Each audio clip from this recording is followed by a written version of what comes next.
2023년을 맞이하면서 이제 2024년을 곧 코앞에 두고 있는 그런 시간입니다.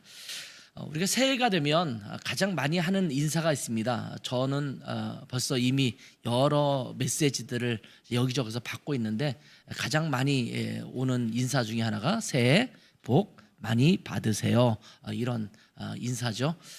저는 예전에 독일에 있을 때나 아니면 그 전에 한국에서 목회할 때나 어디에서나 제가 새해쯤이 되면 늘 반복해서 하는 얘기가 있어요.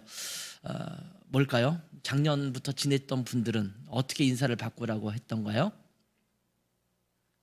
예, 이렇게 우리에게 망각의 인사를 주시니까 날마다 새롭고 귀하죠. 그럼에도 불구하고 참 되지 않는 부분이긴 한데 제가 새해 복 많이 받으세요 이런 인사보다 더 나은 인사가 있다고 말씀을 드렸었죠. 예전에 광고 중에서 부자 되세요 이런 광고가 하나 있었는데 어떤 분들은 새해가 되니까 부자 되세요 뭐 이렇게 얘기도 합니다. 물질적인 것 또 부자가 되는 것 한국 사람 굉장히 좋아하는 것 같아요. 또 요즘의 트렌드 중에 하나는 건강이에요. 건강하세요. 아프지 마세요. 이런 것들이 요즘 트렌드인 것 같습니다. 한국 사람들은 참 복도 좋아하고 또 건강도 좋아하고 부자라는 말도 참 좋은 것 같습니다. 이렇게 인사할 때 싫어하는 사람은 없는 것 같아요. 물론 이제 목사님들의 이런 분들 중에서도 뭐 부자 뭐 내가 부자가 되면 그런데 그러면 부자 되지 마세요. 그러면 되게 또 정색을 하면서 아니에요. 주세요. 그냥 뭐 이렇게 말씀하시는 분도 있죠. 그런데 저는 새해 복 많이 받으십시오 이런 인사보다는 새해 복 많이 누리십시오 이런 인사를 하라 이렇게 얘기를 합니다. 왜냐하면 그리스도 예수 안에서 우리는 이미 복 받은 자들입니다. 하늘의 모든 신령한 복이 예수 그리스도로 말미암아 우리 안에 이미 임했거든요. 그보다 더 큰 복이 어디 있습니까? 우리는 모든 만유의 가장 큰 복을 우리 안에 담고 있는 자들이거든요. 그렇기 때문에 이미 우리에게 담겨져 있는 이 복을 그냥 그거 10분의 1만 누려도 차고 넘칠 것 같거든요. 그러니 주님께서 우리에게 주신 복을 마음껏 누리세요. 새해 복 많이 누리세요. 이렇게 인사를 해요. 물론 예수님을 믿지 않는 사람들에게는 저도 말을 바꿔서 합니다. 옛날에 뭐 초등학교, 뭐 고등학교 이런 동창 친구들과 서로 메시지를 주고받는데 그들이 예수 믿지 않으면 새해 복 많이 받아 이렇게 얘기해요. 그들은 그리스도의 복이 필요하거든요. 그런데 이미 믿는 사람들에게는 새해 복 많이 누리십시오 이렇게 인사합니다. 우리 좌우에 있는 분들에게 한번 아직 얼마 시간이 남아있지만 그럼에도 불구하고 이미 많은 사람들이 서로 인사를 주고받고 있는데 한번 인사할까요? 3명 정도, 4명 정도 새해 복 많이 누리세요 인사할까요? 예, 새해 복 많이 누리세요. 예, 새해 복 많이 누리세요. 예, 새해 복 많이 누리십시오. 정말 마음을 담아서 여러분에게 임한 복 이것을 마음껏 직장에서 가정에서 여러분의 학업터에서 또 가정에서 마음껏 누리는 여러분 되시기를 바랍니다.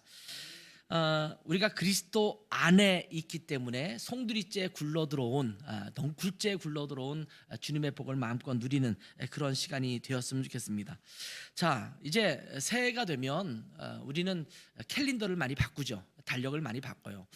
요즘은 옛날처럼 이렇게 다이어리를 많이 쓰지는 않는 것 같아요. 이제 다이어리라는 게 일기를 말하는 게 아니라 이제 새해 되면 수첩 같은 거 옛날에는 직장에서도 나눠주고 많은 경우 그런 날짜가 쭉 표시되가 돼 있는 그래서 그 다음에 계획이라든지 일정이라든지 이런 것들을 기록할 수 있는 그런 것들이 많았거든요. 근데 요즘은 핸드폰 안에 그게 다 들어가 있으니까 저도 역시 일정 관리를 다 핸드폰 안에서 하다 보니까 이제는 손으로 쓰는 것들이 필요 없지만 그럼에도 불구하고 새해가 되면 독일에 있는 캘린더도 제가 아들에게 좀 보내달라고 해서 독일의 공휴일도 제가 좀 알아야 되고 아이들과 연락해야 되니까 또 거기에는 제가 독일에서 늘 쓰던 습관처럼 있던 캘린더가 있거든요. 너무 잘 돼 있어서 그걸 가지고 늘 이렇게 새해 생일도 표시하고 또 새해에 일어날 여러 가지 어떤 사건들이나 이런 것들을 미리 표시해 놓으면서 일정표를 계획하죠. 그러면서 내년에는 어떤 삶을 살아갈 것인가 또 어떤 계획을 세울 것인가 또 어떤 목표를 갖고 있을 것인가 이런 것들을 정리하면서 새해를 지내고 있는 것 같아요. 자, 예수를 믿고 구원받은 우리가 새로 또 다가오는 새해를 어떻게 살아가야 할까 오늘 본문을 통해서 우리 짧게 한번 살펴보려고 합니다. 4가지로 우리가 함께 말씀을 읽을 수 있을 것 같아요. 첫 번째가 뭐냐면 열심히 달리자 하는 겁니다. 열심히 달리자. 24절 말씀을 보면 운동장에서 다름질하는 자들이 다 다를릴지라도 오직 상을 받는 사람은 한 사람인 줄을 너희가 알지 못하느냐? 너희도 상을 받도록 이와 같이 어떻게 하라? 다름질하라. 달리라고 말씀하고 있습니다. 지금 무엇을 말씀하고 있냐면 사도 바울이 말하는 것은 모든 일에 열심을 내라고 말씀하고 있는 겁니다. 한 해를 살아가는 데서 우리는 모든 일에 열심을 내어야 합니다. 저희가 이제 라이트하우스 무브먼트를 하면서 이제 개척 학교 같은 것도 하거든요. 플랜팅 시드, 개척을 위한 씨앗 이라는 제목을 가지고 혹시 개척을 준비하는 목회자들, 전도사님들 아니면 이제 젊은 목사님들 이런 분들이 강의를 듣는 시간도 있고 이렇게 개척 목회자들을 위한 또 강의도 하고 세미나도 할 때가 있습니다. 이제 홍민기 목사님도 굉장히 많이 그것을 강조하는 부분이 있고 저도 역시 굉장히 많이 강조하는 것 중에 하나가 뭐냐면 개척교회라고 해서 작은 교회라고 해서 대충 하지 말아라. 그렇다고 해서 큰 교회를 본받아서 큰 교회처럼 뭔가 만들어내고 자꾸 무슨 프로그램을 짜라는 그런 말이 아니라 정말 최선을 다해서 하라 이런 얘기를 많이 하거든요. 특별히 설교를 한다 그러면 설교에 있어서 우리가 흔히 쓰는 표현은 매주 홈런을 치도록 해라. 그냥 안타도 안 된다. 큰 교회는 안타 쳐도 되지만 작은 교회일수록 개척교회일수록 홈런을 안 치면 누가 그 작은 교회를 찾아가겠느냐 뭐 이런 얘기들을 많이 하거든요. 무슨 소리냐면 최선을 다해서 자기가 할 수 있는 역량을 최고선을 다해서 자기가 설교를 준비하고 또 사역을 하고 이런 이야기를 하고 있는 겁니다. 그렇다면 우리가 살아가고 있는 삶의 여정에서 또 터전에서 여러분이 가정주부로 있다면 가정주부로서, 엄마로 살아간다면 엄마로서, 아빠면 아빠로서, 또는 남편과 아내로서 서로가 부부관계를 갖고 있잖아요. 또 자식으로서 어떤 분야이든 여러분이 직장 생활한다면 그 직장 생활하는 여러분의 업무에서 최선을 다해서 열심히 달리라는 겁니다. 저는 학교에서 학생들 가르치면서도 열심히 하는데 못 따라오는 사람들은 어쩔 수 없어요. 그렇잖아요. 저희가 가르치는 학생 중에서도 매 학기마다 뭐 강의가 다르고 또 듣는 수강생이 다르지만 보면 어떤 문제들이 있는 학생들이 있어요. 인지 능력이 좀 떨어진다든지 그런 친구들도 있고, 제가 말씀드렸잖아요. 나이가 연세가 90세가 넘은 학생도 있거든요. 또 60대 학생도 있고 50대도 있어요. 그러면 이런 분들이 갖고 있는 그 빠득빠득한 그 생각과 또 젊은이들이 갖고 있는 빠득빠득한 생각은 좀 달라요. 근데 정말 최선을 다해서 열심히 하는 분들에게는 거기에 걸맞는 점수를 제가 주거든요. 왜냐하면 그들이 얼마큼 최선을 다해서 마음을 담아서 열심히 했느냐가 무엇보다도 중요하기 때문입니다. 물론 그렇다고 해서 무조건 점수를 막 주는 건 아니지만 거기에 걸맞는 과제를 주고 거기에 걸맞게 또 문제를 풀게 하고 이러는 거예요. 한 학생은 문제를 쓰는데 정말 세 문제밖에 안 냈거든요. 세 문제인데 한 문제 세 문제에서 그 논술식으로 쓰는데 두 줄밖에 못 써요. 그냥 첫째 문제 두 줄 쓰고 그냥 30분 동안 계속 있는 거예요. 그래서 제가 지나가면서 얘기했어요. 너가 모든 문제에 일단 답을 써라. 내가 모른다 뭐 이런 거 생각하지 말고, 왜냐하면 오픈북 테스트였기 때문에 그냥 노트북 자기가 갖고 있으면 강의한 내용을 가지고 그냥 쓰면 되는데, 그런 능력이 만약 떨어진다고 치더라도 그런 부분에서 너가 최선을 다하면 거기에 걸맞는, 뭐 좋은 점수는 아니겠지만 거기에 걸맞는 점수는 줄 수 있잖아요. 그게 최선을 다하고 열심히 달리는 거예요.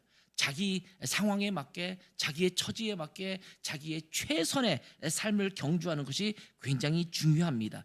주님이 기뻐하시는 일이라면 모든 일에 최선을 다해야 합니다. 열심을 내야 합니다. 신앙생활도 마찬가지죠. 우리가 예배에 참여한다. 여러분, 교회 생활도 열심을 내야 되거든요. 공동체 예배 매주 우리가 드리는데, 또 우리가 매주마다 그 금요 기도회를 줌으로 하고 있잖아요. 그런 것들에 어떤 때는 피곤하고 지쳐서 오늘은 좀 건너뛰고 싶다 이런 마음이 들 수도 있잖아요. 그런데 그것에 대해서 최선을 다하는 겁니다. 저의 장점 중에 하나는 뭐냐면, 제 아내도 그런 얘기를 종종 하는데, 저는 안 한다 그러면 안 해요. 근데 한다라고 마음 먹으면 그냥 계속 하는 거예요. 이게 제 장점 중에 하나거든요. 하면 끝까지 해야지. 할 때까지 해야지. 해볼 때까지 해봐야지. 근데 중간에 뭐 하다가 에이 때려치고 이렇게 하면 안 된다라고 말하는 거잖아요. 자기가 주어진 영역에서 신앙이든 직장이든 학업이든 가정이든 모든 역할에 있어서 열심히 달리는 2024년이 되기를 바랍니다. 달리기 경주하는 사람들은요 대충 달리지 않습니다. 제가 가끔씩 경기를 보면서 이제 달리기 경기도 보고 때로는 쇼트트랙이라고 아시죠? 이게 스케이트 타고 빨리 도는 그 쇼트트랙이 원래 재밌어요. 재밌기도 하고 제가 살고 있던 드레스덴에는 매년 월드컵이 열려요. 한국 우리 선수들도 많이 와서 제가 경기장 가서 우리 교인들 데리고 가서 태극기 들고 응원하고 그래서 텔레비전에도 많이 제가 얼굴이 잡히고 이렇게 했거든요. 그런데 여러분 쇼트트랙 하는 사람들이 대충 달리는 사람 아무도 없어요. 아주 악물고 최선을 다해서 달리는 거예요. 요즘 손흥민 선수가 축구를 하는데 그 팀에 뭐 부상자들이 많고 막 그렇거든요. 토트넘에. 그런데 손흥민이 칭찬받는 이유 중에 하나가 뭐냐면 마지막 그 순간까지 지고 있더라도 끝까지 최선을 다해서 경기에 임한다라는 거예요. 대충 오늘 질 것 같아 라고 해서 대충 만지 않고 끝까지 최선을 다하는 것이 손흥민 선수가 정말 월드 클래스라는 것을 증명한다. 이런 이야기들이 굉장히 많거든요. 여러분에게 주어진 삶에 최선을 다해서 끝까지 다름질하는 여러분 되시기를 바랍니다. 자, 두 번째는요 절제하라는 말입니다. 25절에 보면 이기기를 다투는 자마다 모든 일에 절제하나니 그들은 썩을 승리자의 관을 얻고자 하되 우리는 썩지 아니할 것을 얻고자 한다. 썩을 면류관을 얻고자 하는 사람도 절제를 해요. 아까도 말했지만 운동선수들도 절제하잖아요. 여러분 군대를 가보면 알겠지만 군대 생활에서 내가 갖고 싶은 거 다 갖고 내가 소유하고 싶은 물건을 다 소유해서 뭐 관물대라고 그러죠. 이게 자기의 캐비넷이나 이런 데 넣어놓지 않습니다.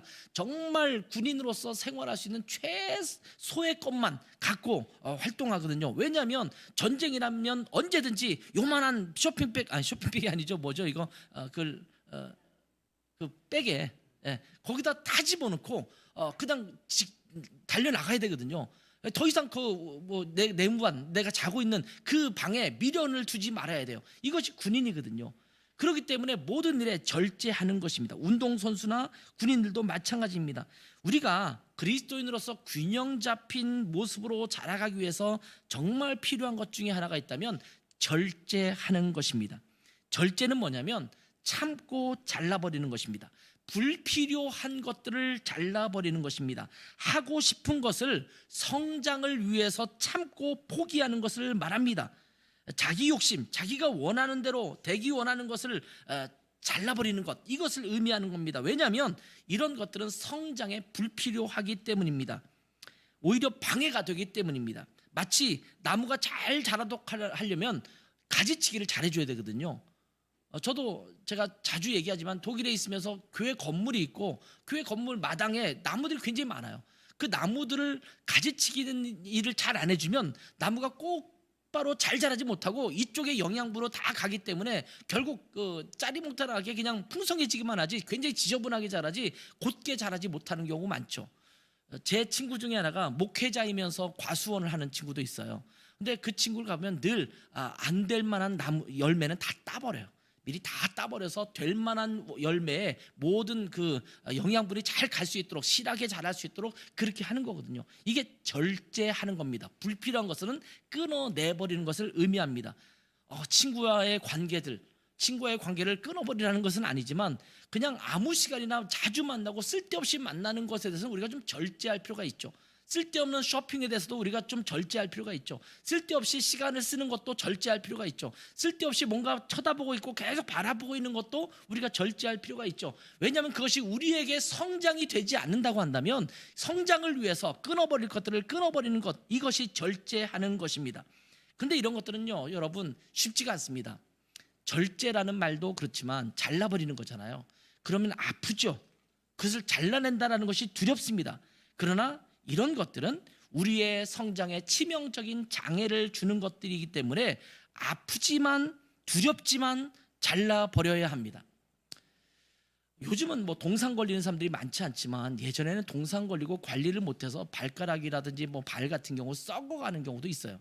근데 여러분 그것을 아깝다고 해서 두렵다고 해서 그걸 그냥 내버려 두면 그 사람은 이 살이 계속 썩어져 가서 사실 온몸을 쓰기 힘든 상황도 될 수 있거든요. 그렇기 때문에 그런 경우는 때로는 잘라버리기도 해요. 손을 잘라내고 발을 잘라낸다는 것이 정말 치욕적이고 그것이 두려운 일이고 불편한 일이지만 그렇게 하지 않으면 그 몸 자체가 완전히 망가지기 때문에 때로는 과감하게 잘라내야 될 때도 있거든요. 그것이 바로 절제입니다. 화내고 싶은 것, 자기가 하고 싶은 말을 다 하고 살아가는 것, 자기가 내키는 대로 앞뒤 안 가리고 행동하고 싶은 것 다 하는 것, 잠을 자고 싶은 만큼 마음껏 자면서 일하는 것, 먹고 싶은 것 다 먹고 입고 싶은 옷 다 사입고, 그러면서 어떻게 우리가 부자가 될 수 있습니까?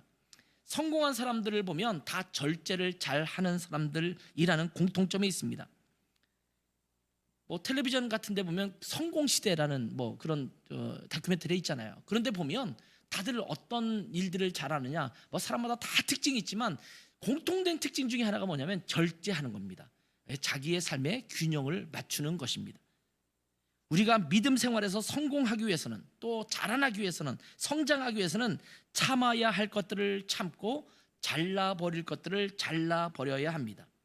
자기 자신의 나쁜 습관, 또 하나님이 원치 않는 삶, 이런 것들은 잘라버려야 합니다. 사람들은 세상의 성공을 위해서도 잠도 참습니다. 먹고 싶은 것도 참습니다. 하고 싶은 것도 참습니다. 요즘 다이어트가 열풍이잖아요.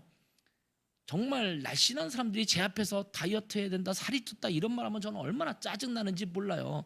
그런데도 다이어트 하려고 목숨 걸어요. 운동해야 된다고 그러고 안 먹어야 된다고 그러고 그렇게 얘기하는 걸 보면 와, 대단하다는 생각이 들어요. 그런데 그렇게 다이어트는 참고 애쓰면서 그 일을 해나가면서 신앙생활을 위해서 우리가 절제하지 못할 때가 너무나 많지 않습니까?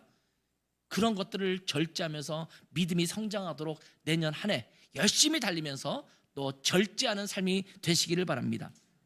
세 번째는요, 목표를 가지라는 겁니다. 26절에 보면 그러므로 나는 다름질하기를 뭐라고 돼 있어요? 향방 없는 것 같이 아니하고 싸우기를 허공을 치는 것 같이 아니한다. 여러분, 싸울 때 눈 감고 막 이렇게 휘둘리면요, 그는 힘만 들지 아무런 성과가 없어요. 정확하게 상대방을 보고 그냥 때리지 않으면 상대방을 제어할 수 없잖아요. 그냥 허공을 치는 것처럼 싸우는 사람은 없습니다. 그리고 다름질을 한다고 하더라도 내가 어느 방향으로 어떻게 가야 될지를 분명히 알지 못하면 망하는 수가 있잖아요. 여러분, 사이클이라든지 아니면 마라톤이라든지 이런 경우에 가끔씩 벌어지는 해프닝 중에 하나가 뭐냐면 가다가 엉뚱한 길로 가다 보니까 이상하다, 왜 이 길로 왔지? 이러면서 중간에 되돌아오다가 앞에 순위에 있던 사람이 완전히 뒤로 처지는 경우도 보게 되거든요. 열심히 달리는 것도 중요하지만 방향을 잘 잡아야 되죠. 우리가 이미 잘 알고 있는 에피소드 있지 않습니까? 뉴욕 공항에 내려서 정말 비즈니스를 하기 위해서 이제 바이오와 만나러 갔는데 공항에서 내리자마자 택시를 잡아 탔습니다. 그리고 허리업 빨리 갑시다 이렇게 얘기를 했어요. 그래서 택시가 막 달리기 시작해요.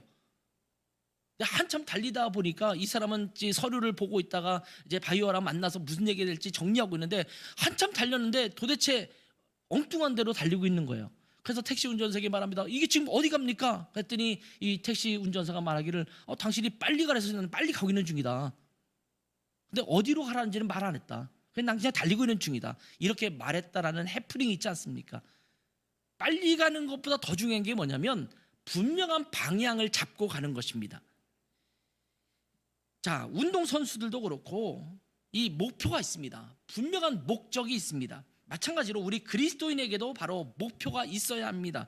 이것을 우리가 꿈을 갖는다 이런 표현을 쓰기도 하고 또 우리가 비전을 갖는다 이런 표현을 쓰기도 합니다. 여러분, 내년 2024년 무엇이 목표입니까?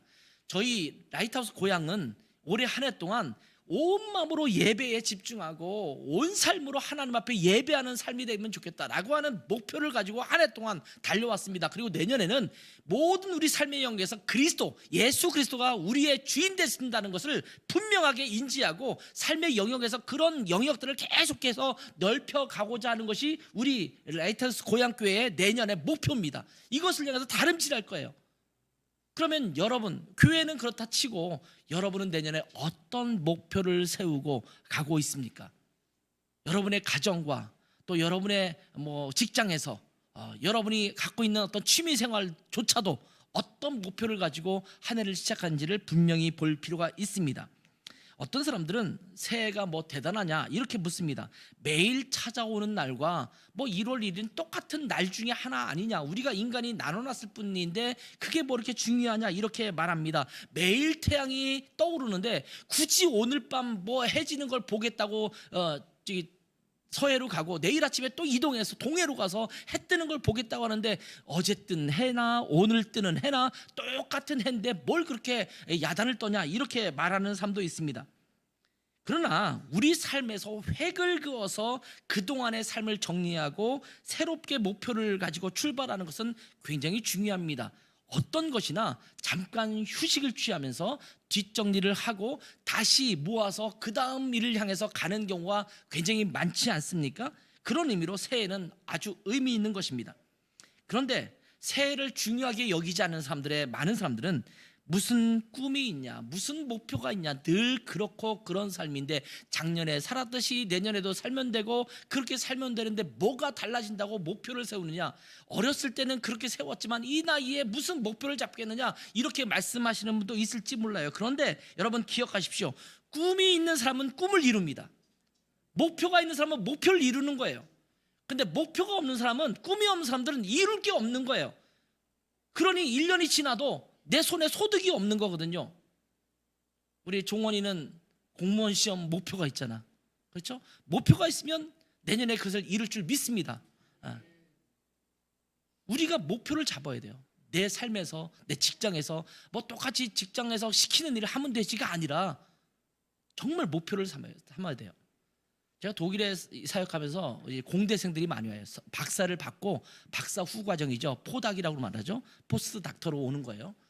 뭐 한국에서 굉장한 학교에서 다 학위를 하고 나와서 이제 어떤 연구소 같은 데 있는데 한참 5개월 6개월 있는데 이 친구들이 가끔씩 이런 얘기를 해요. 목사님, 제가 어떻게 직장 연구소 참 재밌냐, 좀 연구가 성과가 있냐, 그러면 뭐라고 말하냐면 할 일이 없어요. 왜 할 일이 없어? 근데 뭐 일을 안 줘요. 그때 제가 얘기를 해요. 무슨 일을 줘? 네가 만들어서 해야지. 독일이 그렇거든요. 저는 이미 많이 경험했기 때문에 아는 거예요. 누가 줄 때까지 기다려요. 근데 독일의 연구소라는 게 대부분 안 그렇습니다. 보통 팀을 잡아서 누가 이렇게 만들어주는 것을 함께 참여하기도 하지만 많은 경우는 내가 프로젝트를 만들어서 내가 이렇게 하겠다라고 올리고 그것에 대한 또 지원을 받아서 연구 성과를 내는 것이 대부분 그 연구자들이 하는 일이거든요. 그런데 그걸 안 하고 있으니까 1년 있다가 그냥 계약 해지가 되는 거예요. 왜? 1년 동안 아무 일도 안 했으니까. 왜? 목표가 없었잖아요. 꿈이 없었잖아요. 내가 뭘 하겠다라는 그 목표가 없으니까 그냥 1년 동안 허송세월하다가 독일 생활만 즐기다가 끝날 수가 있다라는 겁니다. 여러분, 꿈을 가지십시오. 지금의 현실도 굉장히 중요합니다. 그러나 꿈을 가지고 현실을 바라보아야 합니다. 우리가 옛날에 그런 말 있죠. 머리는 하늘에, 발은 땅에. 많이 들어보셨죠? 우리가 사업에 대한 꿈, 또 가정과 인간관계와 또 교회 안에서의 섬김과 교회의 사역과 내 평생의 삶에 있어서 여러분의 꿈을 가지시기 바랍니다. 여러분, 목표를 가지세요. 마지막 네 번째는요, 자, 열심히 다름질하고 또 그것을 위해서 절제하고, 그리고 그 목표를 분명하게 세울 뿐만 아니라 자기 훈련을 쌓아가야 합니다. 자, 27절을 보면 내가 내 몸을 쳐 복종하게 함은 내가 남에게 전파한 후에 자신이 도리어 버림을 당할까 두려워함이로다, 이렇게 말합니다. 나를 쳐서 복종한다라는 거예요. 옛날에 고시 공부하는 사람들은 요 앞에 송곳을 갖다 놨대죠. 졸면은 찔리게 자기를 쳐서 복종하는 거예요. 자기를 잠을 안 자게 하기 위해서 그렇게 자기를 거의 학대하다시피 그런 경우도 있잖아요. 내 몸을 쳐서 복종하는 거예요. 내가 자꾸 안 하면 내 얼굴을 치고 막 잠을 깨우면서라도 그렇게 하는 거잖아요. 여러분, 내가 열심히 애써서 내 자신을 제어하지 않으면, 자기 훈련을 제대로 쌓지 못하면 결국 내가 버림될 수 있다는 것을 기억하셔야 됩니다. 여러분, 잠언 16장 32절에 보면 노하기를 더디하는 자는 용사보다 낫고 자기 마음을 다스리는 자는 성을 빼앗는 자보다 낫다, 이렇게 말씀합니다. 자기 마음을 다스리는 것이 그 무엇보다도 중요한 거예요. 자기를 쳐서 복종하는 거예요. 자기 마음을 다스리는 거예요. 적은 누구냐? 적은 남이 아닙니다. 나 자신입니다. 다른 데 있지 않습니다. 다른 것들은 두 번째 적입니다. 가장 무서운 적은 자기 자신입니다. 그렇기 때문에 부단히 자기를 훈련시켜야 합니다.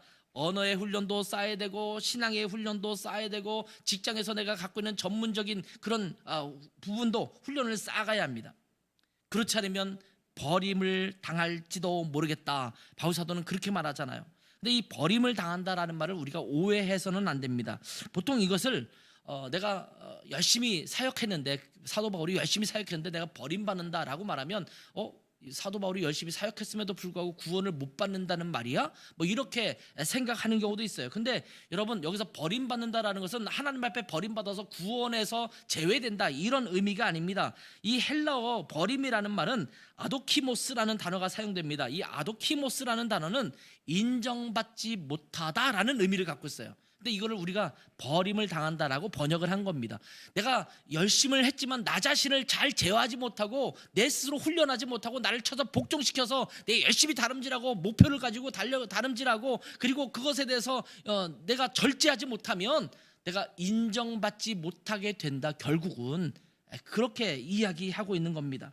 인정받지 못할까 두렵다라는 말입니다. 바울 사도가 열심히 노력했지만 자기 훈련을 게을리하면 인정받지 못할까 두려워했다라는 말입니다. 자기 훈련이 그만큼 중요한 것입니다.